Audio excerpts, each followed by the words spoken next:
안녕하세요. 오늘도 서연살롱을 찾아주셔서 감사합니다. 오래전 남편과 사별하고 아들과 단둘이 살고 있는 여성이에요. 열 길 물속은 알아도 한 길 사람 속은 모른다고 하잖아요. 모르긴 해도 처음 그 말을 지어낸 사람 역시 사람한테 엄청 상처를 받았던 게 아닐까 생각합니다. 저도 그랬으니까요. 저는 34살에 과부가 되었어요. 주변에서 그러더라고요. 저희 부부가 유별나게 금슬이 좋아서 하늘이 시샘에 남편을 데려간 걸 거라고요. 그렇지 않고선 병치레 한 번 없이 건강하던 사람이 하루아침에 그렇게 허망하게 떠나는 게 말이 되냐고 말이죠.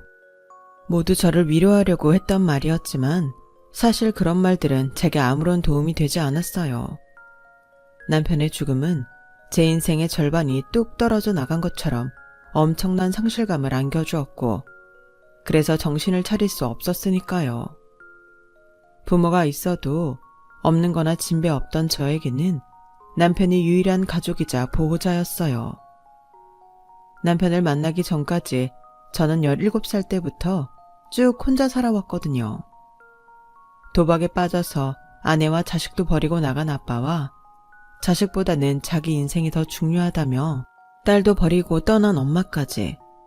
제 부모님은 부모로서의 자격이 없는 사람들이었어요.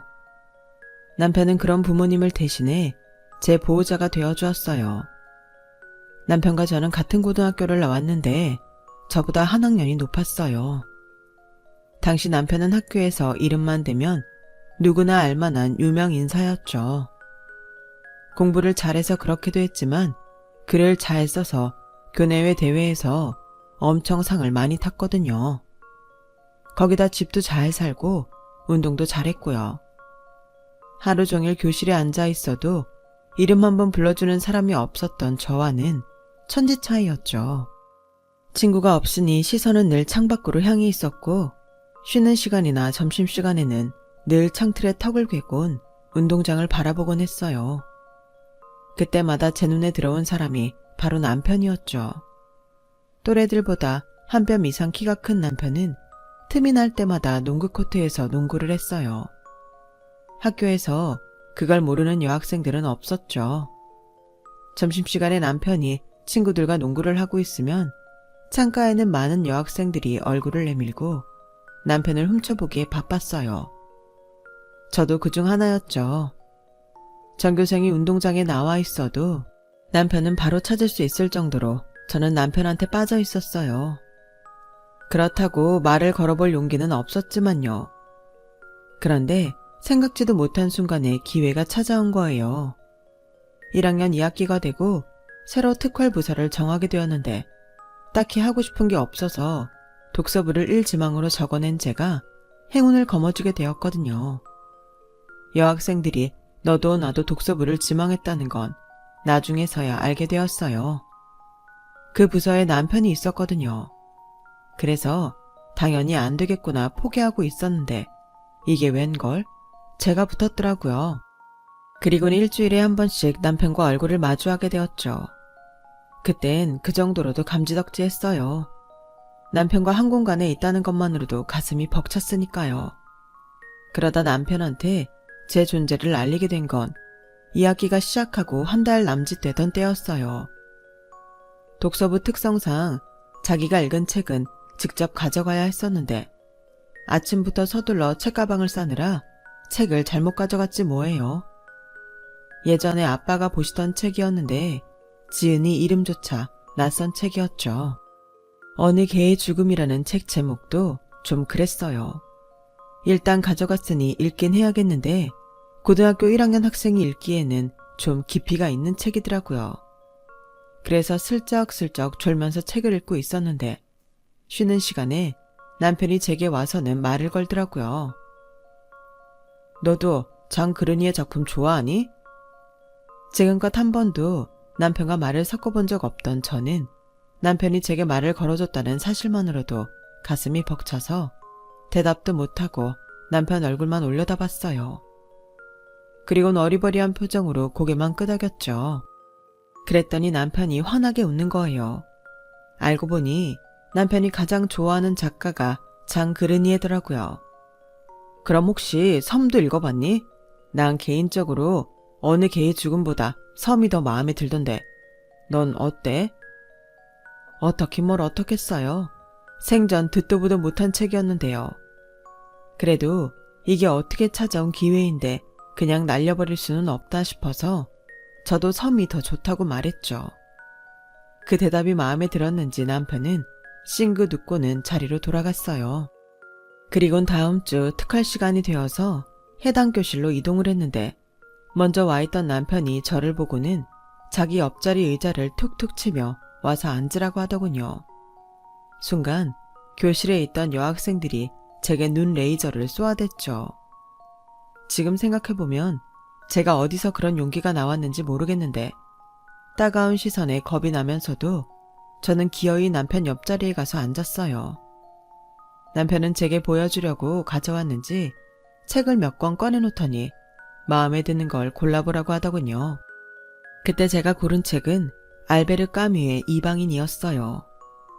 그저 이방인이라는 단어가 내 처지랑 닮은 것 같아서 고른 것 뿐이었죠. 그런데 역시 넌 나랑 취향이 비슷했어. 장그르니를 좋아한다기에 일부러 까미 작품도 가져온 건데 한눈에 알아보네. 너도 장그르니에가 까미 스승이었던 거 아는구나. 까미가 쓴 서문도 읽어봤지? 진짜 멋지지 않니? 이건 뭐 외계어도 아니고 도통 뭔 소리를 하는지 알아들 수가 없더라고요. 안 그래도 말수가 적은 저는 남편이 기대하는 반응대로 살짝 웃거나 고개를 끄덕이는 정도로 저의 무지함을 숨겼어요. 그리곤 집에 돌아가 남편이 말한 작가들의 작품을 찾아 읽어대기 시작했죠. 그렇게 본의 아니게 문학소녀가 되어버린 저는 남편과 많이 가까워지게 되었고 그 소문은 순식간에 정교에 퍼져버렸어요. 대개 소문이 그렇듯 퍼져나가는 와중에 살도 많이 붙고 각색도 많이 돼서 그 소문이 제 귀에 들어왔을 때는 제가 감당할 수 없는 상황이 되어버렸더라고요. 제가 일부러 남편을 꼬셨다는 둥, 저희 집에 돈이 많아서 선물로 남편의 환심을 샀다는 둥, 남편은 제게 마음이 없는데 제게 약점을 잡히는 바람에 할 수 없이 상대해 주는 거라는 둥, 정말 말도 안 되는 소문이었죠. 제가 하지 않은 일들은 기정사실화됐고 그 바람에 쉬는 시간마다 다른 반 애들까지 저희 반에 찾아와 저를 보고 갔어요. 심지어 2, 3학년 선배들까지도 저를 찾아오기 시작했죠. 그중 몇몇은 저를 소각장으로 따로 불러서 여우같이 꼬리치지 말라고 엄포를 놓고 가기도 했어요. 그런데 꼭 나쁜 것만은 아니었어요. 남편 때문에 저에게 흥미게 생긴 아이들이 좀 있었는데 그 중엔 괜찮은 애들도 있었거든요. 늘 혼자 존재감 없이 지내던 저로서는 내 주변에 사람이 생겼다는 것만으로도 좋았어요. 그렇게 생긴 친구들 덕분에 평범한 고등학생으로 지낼 수 있었으니까요. 그렇게 1학년 겨울방학을 앞두게 되었는데 그 일이 터진 거예요. 엄마가 남자가 생겼다며 저만 두고 집을 나가겠다고 한 거죠. 곧 재혼할 생각이야. 너도 몇 달 뒤면 18인데 엄마 없이도 혼자 살 수 있잖아. 이 집은 너 혼자 살기엔 크니까 작은 데로 옮기자. 보증금 남는 건 네가 가지고 있어. 내가 생활비를 보내주긴 하겠지만 그쪽 집 눈치도 보여서 언제까지 보내줄 수 있을지 모르니까. 혹여 네 아빠한테 연락이 오거든 엄마랑은 연락 끊긴 지 오래됐다고 해. 그리고 네 아빠는 절대 집에 들이지 마. 알량한 월세방까지 털어먹기 싫으면. 사랑을 찾아 딸을 버리고 가면서도 제게 뻔뻔할 정도로 당당했던 엄마는 얼마 지나지 않아 남자랑 헤어졌어요. 혼인신고도 하지 않았으니 호적상으로는 흔적이 남지 않았지만 엄마 마음은 그렇지 않았나 봐요. 그 집 식구들한테 얼마나 시달림을 당했는지 제 원룸으로 돌아온 엄마는 이전과는 다른 모습이었어요. 초췌한 얼굴에 자신감이라고는 찾아볼 수 없을 정도로 자존감이 뚝 떨어진 상태였죠.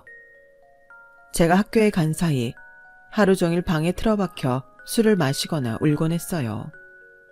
그러던 어느 날 안 좋은 시도를 하고 말았고 쓰러져 있던 엄마 옆에 흩어져 있는 물건들을 보고서 엄마가 더 이상 의지가 없다는 걸 알 수 있었죠. 일단 119에 신고를 하고 몇 분 뒤 달려온 구급대원들을 따라 병원으로 향했어요. 다행히 생명에는 지장이 없었지만 엄마는 성대를 다쳐서 제대로 말을 할 수 없게 되었죠. 외삼촌한테 전화해 상황을 알렸더니 며칠 뒤 서울로 올라오셨더라고요. 의사와 상담을 한 외삼촌은 엄마를 외가와 가까운 요양병원에 입원시키겠다고 하셨어요. 몸도 마음도 만신창이가 된 엄마한테는 그게 최선이라면서요. 그러면서 저도 외가로 가지 않겠냐고 하셨는데 그 순간 남편 얼굴이 떠오르더라고요. 이렇게 떠나버리면 더는 남편을 볼 수 없을 거라는 생각을 하자 코끝이 시큰해지더라고요. 그래서 서울에 남겠다고 말씀드렸죠. 엄마랑 살 때도 거의 방치되다시피 했었기 때문에 혼자 사는 건 두렵지 않다고요. 외삼촌은 몇 번이나 설득을 하시다가 안 되겠는지 자주 연락하라는 말씀을 남기시곤 돌아가셨어요. 며칠간 정신없이 병원에서 지낸 탓에 엄마와 외삼촌을 떠나보내고 피곤이 몰려왔어요. 얼른 집에 가서 씻고 누워야겠다 생각뿐이었죠. 그렇게 무거운 몸을 이끌고 집에 도착했는데 저희 집 앞에 남편이 서 있는 거예요. 며칠 학교를 빠졌더니 걱정이 돼서 찾아왔더라고요. 남편을 보자 갑자기 서러운 마음이 들어 자리에 주저앉아 엉엉 울어버렸어요. 그동안 잘 참아왔는데 저도 어쩔 수 없는 애였던 거죠. 한참을 울고 나서 남편한테 제 사정을 털어놓았어요. 제 얘기를 듣는 내내 남편의 표정은 복잡하게 변해갔어요. 슬픈 건지 화가 난 건지 좀처럼 알 수 없는 그 표정에 내가 괜한 말을 한 게 아닐까 후회가 됐지만 이어진 남편의 말에 안심이 되더라고요. 네가 다른 애들이랑은 좀 다르다는 건 알고 있었어. 어딘가 모르게 어른스러워 보이기도 하고 외로워 보이기도 했거든. 앞으론 내가 외롭지 않게 해줄게. 같이 밥도 먹어주고 형광등 나가면 갈아주러 올게. 바퀴벌레가 나와도 잡아주고 또 뭐 해줄까? 제 걱정을 하면서도 저를 달래주려고 애쓰는 남편을 보니 그 어떤 어른들보다도 든든하게 느껴졌어요. 그날 이후로 남편은 약속대로 저를 잘 챙겨주었어요. 남자친구라는 느낌보다는 친오빠에 가까운 느낌이었죠. 같이 장 보러 다니고 옷을 살 때나 생필품을 살 때도 같이 따라가 주었어요. 시험 기간에는 저 혼자 늦은 시간까지 도서관에 있는 게 걱정된다며 자기네 집에서 버스로 2정류장이나 되는 거리를 매번 달려와 주었죠. 혼자 사는 저 때문에 남편은 문 잘 잠궜어? 쌀은 있어? 김치는? 우리 집에서 반찬 좀 가져다 줄까?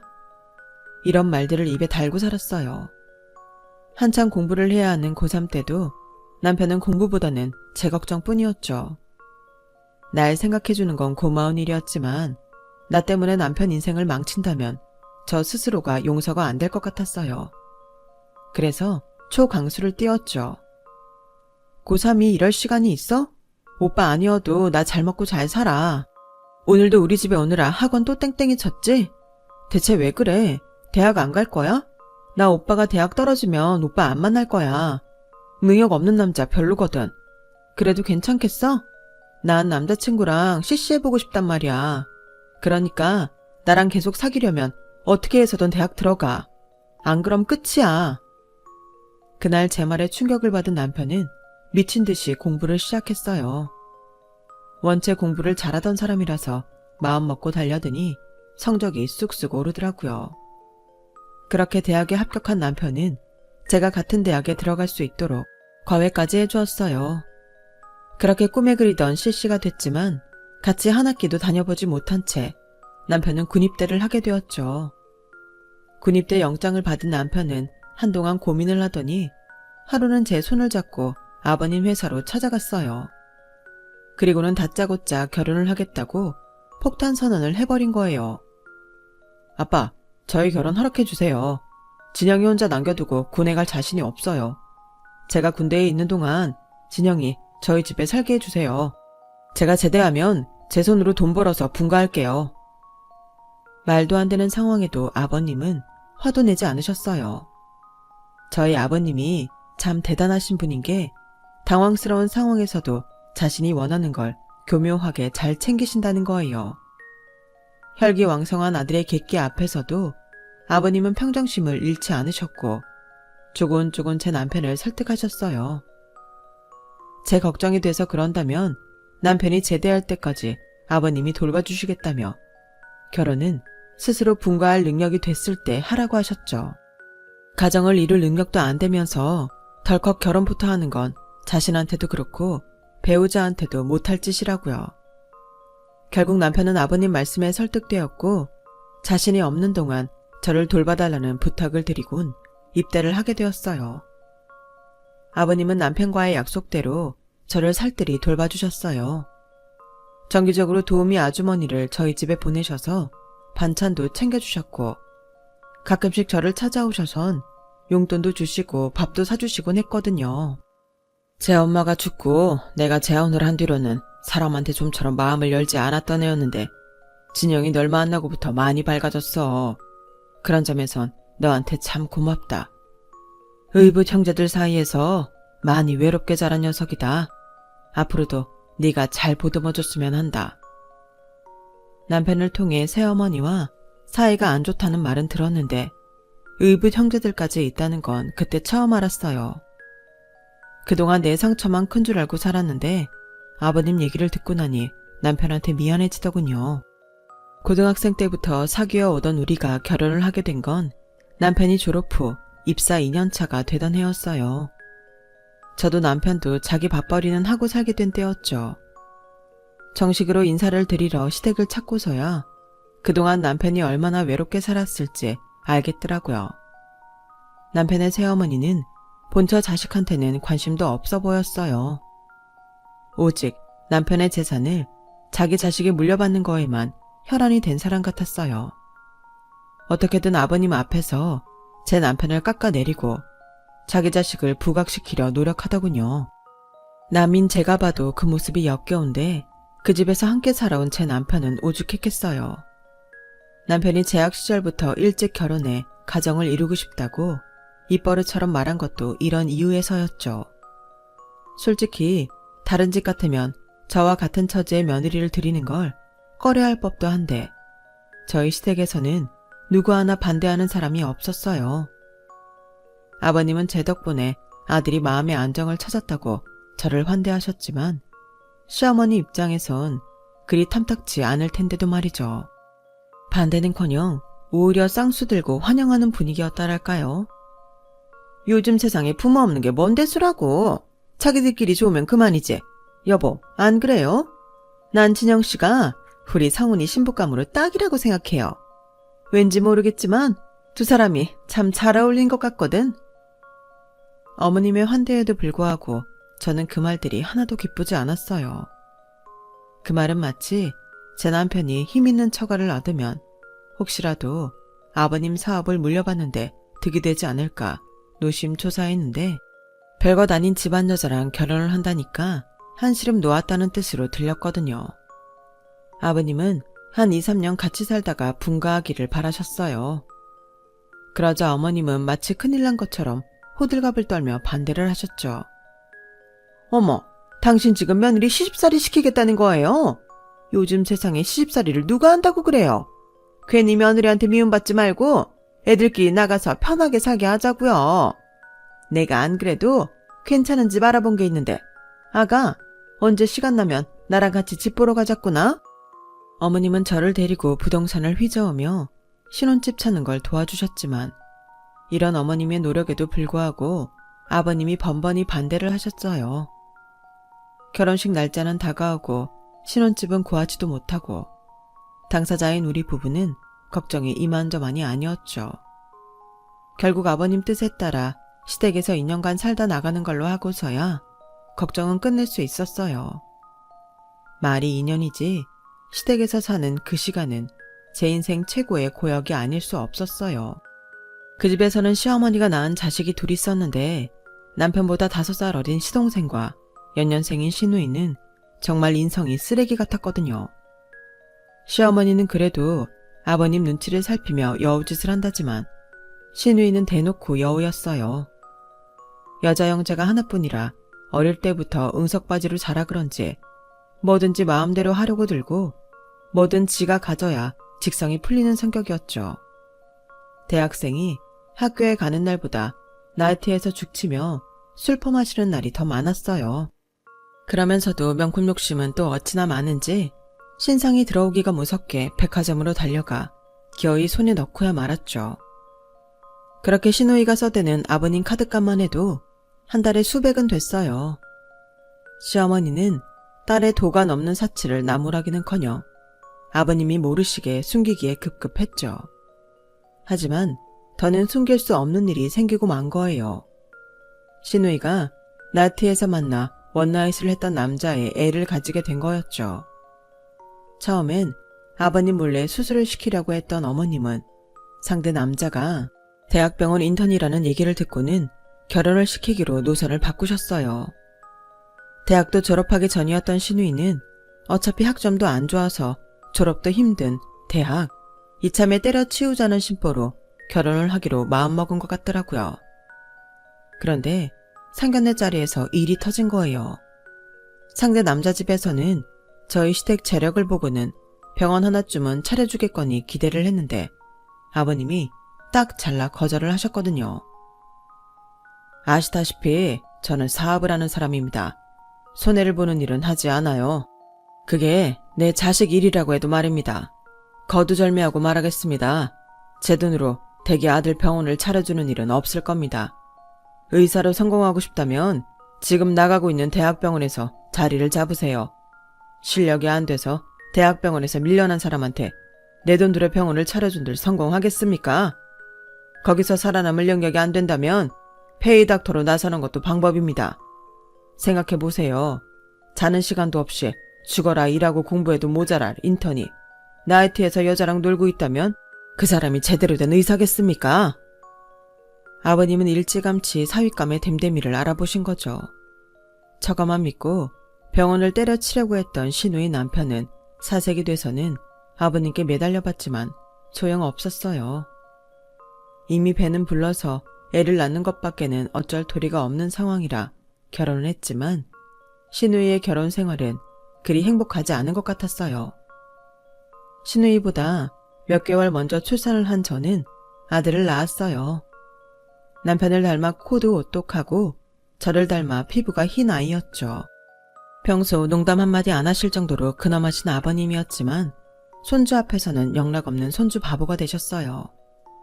아이가 아버님 옷에 오줌을 싸도 인상 한번 찌푸리지 않으시고 껄껄껄 웃으시는데 평소 아버님이 그렇게 환하게 웃으시는 걸 본 적이 없던 저와 시댁 식구들은 다들 놀랄 뿐이었죠. 시어머니의 시집살이와 시동생의 이유 없는 갈굼에도 불구하고 시댁에서 버틸 수 있었던 건 제 아이와 남편 그리고 아버님 덕분이었어요. 약속대로 2년 뒤 저희가 분가를 하자 아버님은 손주와 떨어지게 됐다며 무척이나 아쉬워하셨어요. 그리고 그 무렵 아버님은 제 남편을 회사로 불러들이셨어요. 이제 사회생활 경험도 꽤 했으니 아버님 회사를 물려받을 준비를 하라는 거였죠. 그러자 위기의식을 느낀 시어머니는 자기 아들이 대학을 졸업하자마자 아버님 회사에 밀어 넣었어요. 어떻게든 회사만큼은 자기 아들이 차지하게 만들려는 꿍꿍이었죠. 아버님 몰래 회사 요직에 있는 사람들과 접촉해 회사 내에서 자기 아들의 뒷배가 되어줄 사람들을 모으고 어떻게든 제 남편을 몰아낼 생각을 했어요. 업무만으로도 바쁜 와중에 어머님 라인 사람들의 견제까지 받아야 했던 남편은 스트레스가 이만저만이 아니었어요. 이제 겨우 30대 중반 나이인데도 염색을 안 하면 안 될 정도로 흰머리가 엄청 늘고 소화장애까지 달고 살았죠. 체격이 워낙 좋아서 남들 보기엔 건강해 보였는지 모르겠지만 정신적인 스트레스로 인해 남편은 병들어가고 있었던 거예요. 곁에 있으면서 아무것도 도움이 되지 못하는 제가 한심스럽고 미안할 뿐이었죠.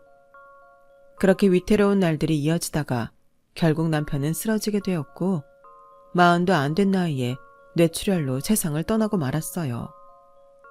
남편의 죽음에 저도 충격이었지만 아버님도 엄청난 충격을 받으셨어요. 아들이 강해지기를 바라는 마음에 견제 세력들이 있다는 걸 알면서도 혼자 이겨내도록 방관했던 걸 자책하시는 것 같더라고요. 아끼던 큰아들의 죽음은 아버님을 많이 변화시켰어요.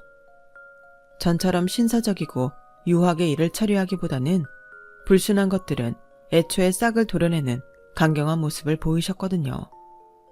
특히나 제 남편의 죽음에 일조했던 시어머니와 그 라인들은 아버님 눈밖에 나서 좌천이 되거나 몇몇은 회사를 떠나게 되었어요. 그리고 어머님도 마찬가지였죠.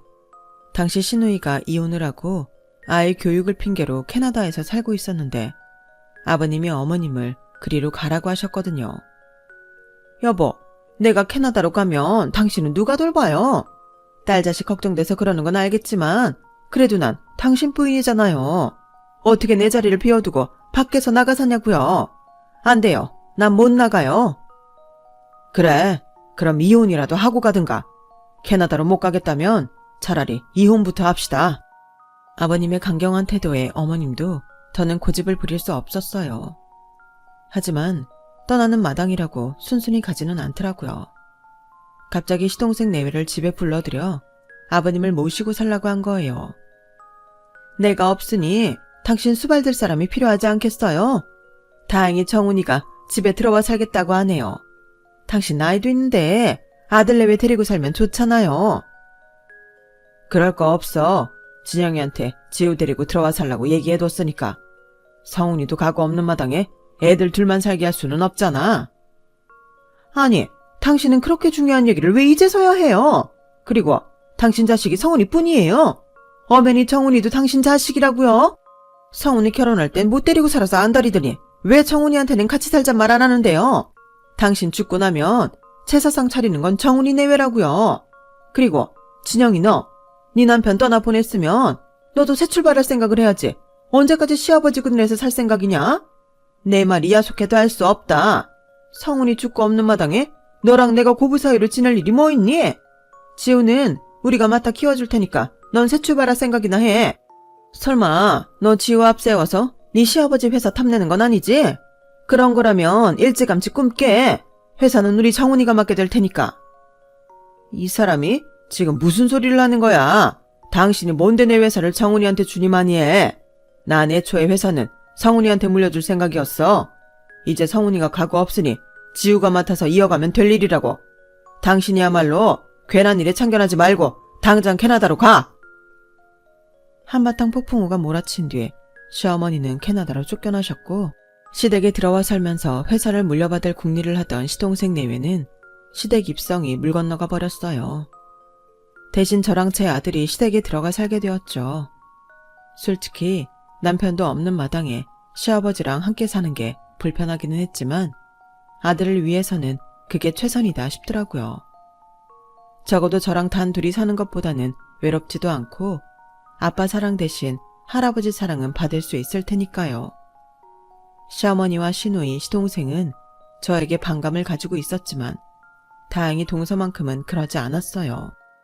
언제나 저한테 깍듯하게 대해주었고 어머님이 제게 괜한 트집을 잡을 때도 동서만큼은 제 편이 되어주었거든요.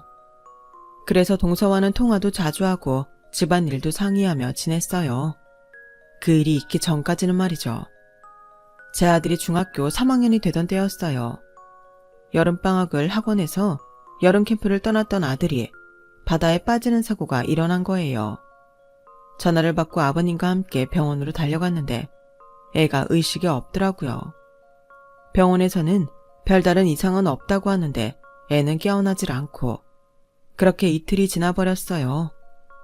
아들 옆에 앉아 뜬 눈으로 밤을 지새면서 속으로 기도를 했어요. 여보, 우리 지우 좀 살려줘. 당신도 없는데 지우마저 데려가 버리면 난 어떡하라고. 여보, 제발 우리 지우 좀 살려줘. 안 그러면 나도 당신 따라갈 거야. 종교도 없던 저는 마음속으로 남편한테 빌었어요. 아들만큼은 살려달라고요.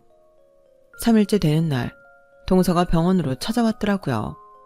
그런데 평소 살갑던 동서가 그날따라 찬바람이 쌩쌩 부는 거예요.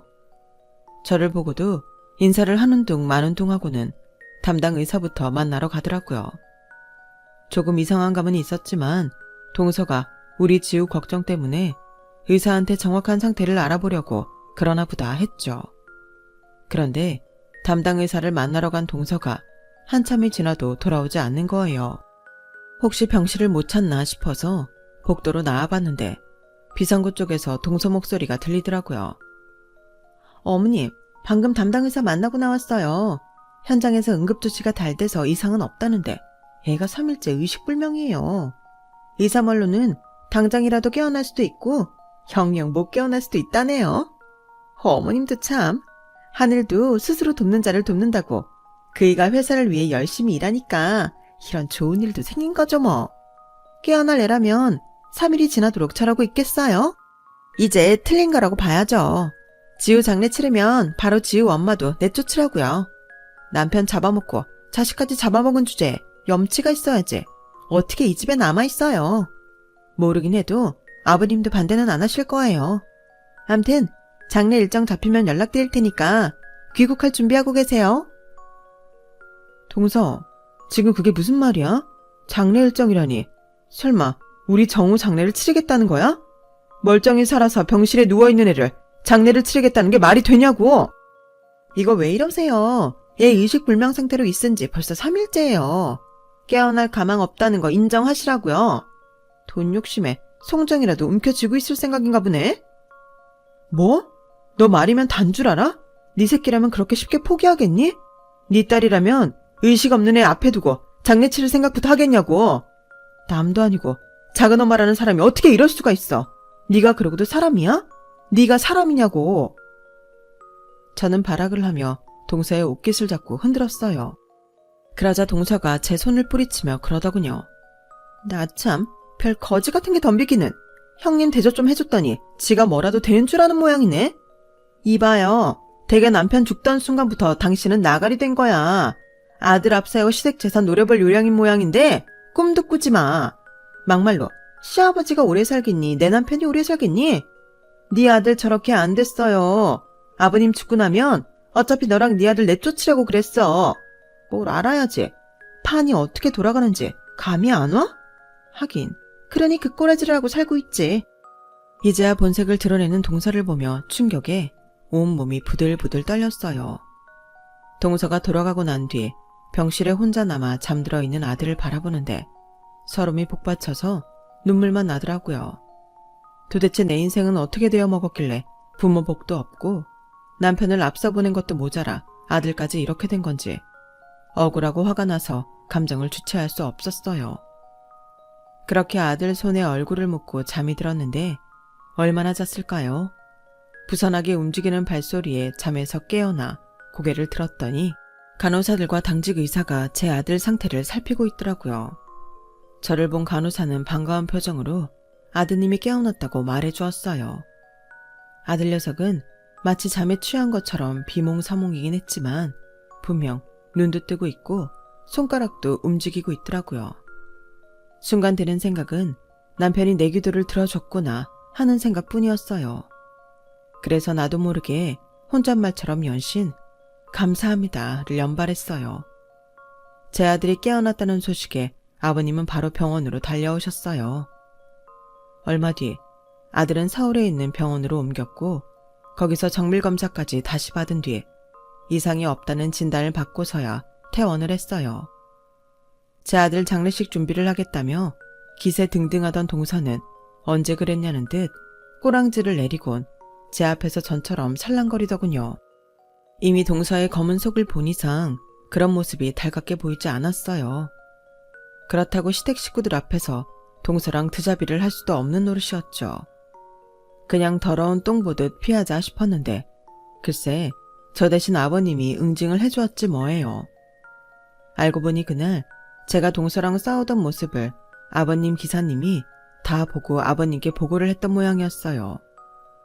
아버님은 회사 일 때문에 병원에 계실 수 없어서 기사님을 병원에 붙여주셨는데 이렇게 도움이 될 줄은 몰랐네요.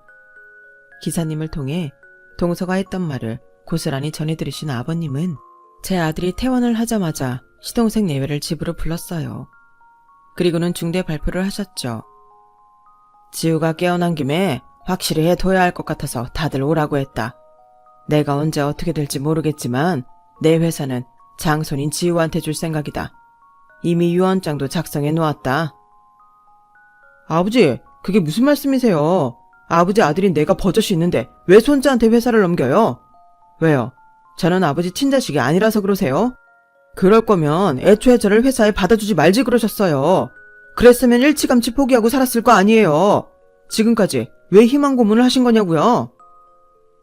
이 녀석아, 내가 이 나이 때까지 성훈이랑 너희 남매를 차별한 적이 있었냐?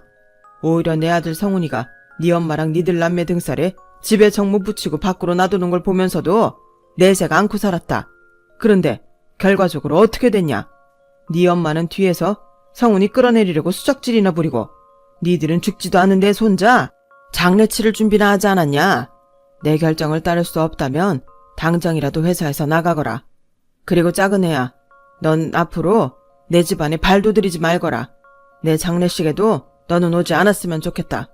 앞으로 한 번만 더 내 며느리한테 건방지게 굴면 그때는 보고만 있지 않을 테니 알아서 해라. 알겠냐?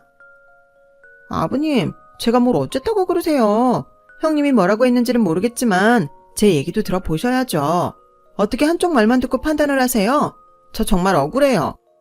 동서는 눈물까지 짜가며 호소를 했지만 아버님은 단호하셨어요. 지우 엄마는 너에 대해 아무 말도 하지 않았어. 그 자리에서 보고 들은 사람이 직접 전해준 얘기다. 이래도 억울하다고 할 거냐? 가증스러운 것 같으니라고. 그리고 정훈이 넌 네 엄마한테 똑똑히 전해라. 캐나다에서까지 내 며느리랑 손주한테 해코지를 한다면 그날부로 바로 이혼이라고. 아버님의 말씀이 있고 나서 시동생 내외는 회사 법무팀 변호사를 찾아가 정말 아버님이 제 아들한테 회사를 물려준다고 유언장에 명시했는지 알아봤다고 하더군요. 그리고 그 말이 사실이라는 걸 확인하고서는 회사 복도에서 한바탕 싸움을 벌였나 봐요. 이 모든 게 아내 탓이라고 생각한 시동생이 뭐하러 병원까지 가서 애 장례식 얘기는 해선 자기 앞길을 막았냐고 길길이 날뛴 거죠. 그 일을 계기로 사이가 갈라진 시동생 부부는 결국 얼마 뒤 이혼을 했어요. 그리고 5년이 지난 지금 제 아들은 다니던 대학을 휴학하고 군 복무 중이에요. 다음 주에는 휴가를 나온다고 해서 아버님과 저는 한껏 들떠 있답니다. 캐나다에서 오신 어머님은 그때 이후로 한 번도 집에 오지 않으셨어요. 한국에 들어오셔서도 시동생 집에만 계시다가 다시 캐나다로 가시는 것 같더라고요. 산 사람은 어떻게든 산다고 자식을 잃은 시아버지와 남편을 잃은 며느리는 오늘도 서로를 의지하며 살고 있답니다. 오매불망 제 아들 지우만 바라보면서요. 소원이 있다면 하루빨리 아들이 결혼을 했으면 좋겠네요. 며느리도 드리고 손주도 낳아서 하루빨리 집안이 북적거렸으면 합니다. 아버님도 오래오래 건강하시고요. 지금까지 제 사연을 들어주셔서 감사합니다. 들어주신 여러분도 항상 행복하세요. 여러분, 사연 댓글에 응원과 현명한 조언 부탁드려요. 좋아요와 구독은 저에게 큰 힘이 됩니다. 오늘도 좋은 일 가득하세요.